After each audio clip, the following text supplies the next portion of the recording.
Ladies and gentlemen, today we're going to talk about conic sections. Now these are of course going to be addressing all the Common Core standards relating to conic sections and in specific adapting them in their various forms. We'll get to some applications a little bit later. So with that, let's start with our basic functions. X equals 3. That's going to be a constant function. Its graph looks like this. 1, 2, 3. Then we move on to a linear equation where we have y equals 2x plus 3. We come up to 1, 2, 3 with a slope of 2, so we go up 1, 2 over 1, and you have something in this ballpark.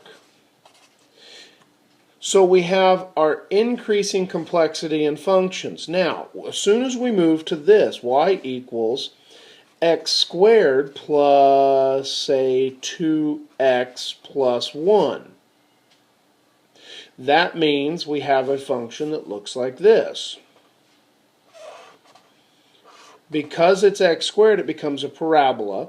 Since it's x plus 1 times x plus 1, we have our vertex here at 1, 0 for our solution. And so we end up with a parabola in this case. Now, we could end up with a number of parabolas, and they could be all over. They could have no solutions by being something like this that never crosses the x-axis. They could have multiple solutions where they're 2. They, of course, could also be upside down. So we have all sorts of parabolas. But one of our parabolas is going to be one of our conics. Now, that's where you have an x squared term, but y is by itself. All of a sudden, if we have a y squared and we have an x squared, now that's a little different. So instead of 2x values for any one y value, so for example, if y is 2, x could either be negative something or positive something. If I have y squared and x squared equals some number, we'll just throw in 4 here. That means that I may have 2x values and 2 y values. With both x and y values, I'm going to have a situation like this. 2x values, 1, 2, and 2y values, 1, 2, 1, 2, because anytime we take a square root, we have both positive and negative terms. So you end up with 2 values. Well, again, you keep moving around. You have 2 here, 2 here. But if you have 1 here, you're going to have 1 here. If you have 1 here, you have 1 here. And before long, the shape emerges. Now, of course, obviously, that's going to be a circle. If we were, instead of a plus sign, to have a subtraction sign, then that means y squared minus x squared equals 4. We're going to have this weird thing going on where we're going to end up with a situation that looks as follows. So it's kind of like a circle but turned inside out.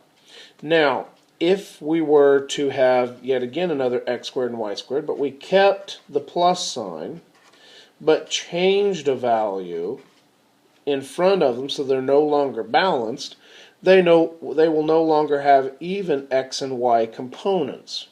So you end up with something that is elongated.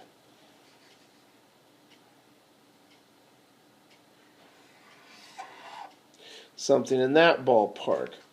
Now, whereas we can easily graph y equals anything on the calculator, when we have x equals a number, that's a problem. We have to memorize what that one is. When we have y squared and x squared, then we have another problem with a calculator because our calculator only deals in y equals problems. So for example, y equals x squared plus 2x plus 3, no problem. But when we start talking about y squared, we have a problem. Of course, the only way you're going to deal with this is you're going to isolate the y squared, take the square root both sides. And so instead of having a parabola from an x squared graph, we'll come up here and have a square root of 4 minus 2x squared. And probably ought to put in parentheses on just for good practice. And you end up with something like this. Now let's zoom in.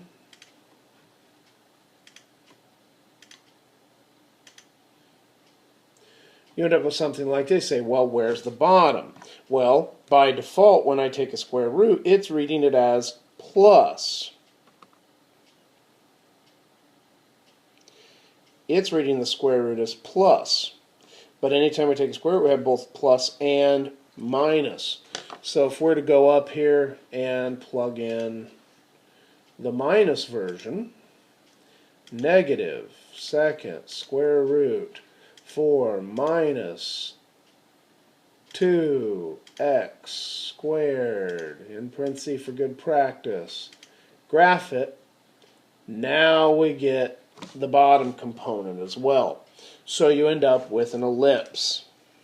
So whereas this is a hyperbola with the minus, and it looks like that, this becomes an ellipse. And it's elongated in one direction or the other. And we'll talk about those. All of this comes from the idea that if you have two cones that are point to point, and you slice those cones, for example, you slice those cones horizontally. If you slice the cone horizontally, then you get a circle. If you slice it at an oblique or an angle, you're going to get an ellipse. If you slice it at an oblique but not all the way through the piece, you're going to get a parabola. If you do it vertically, a hyperbola. And then finally you have three degenerates. These three degenerates are if you find a certain spot where you cut the cone, then you're only going to touch it at either a point, a line straight down the side, or intersecting lines if you cut it vertically in exactly the right spot. So these are the parabolas, the hyperbolas, ellipses, and circles we're going to be talking about. All of these are conics. So that's what we're going to be talking about over the next few lessons.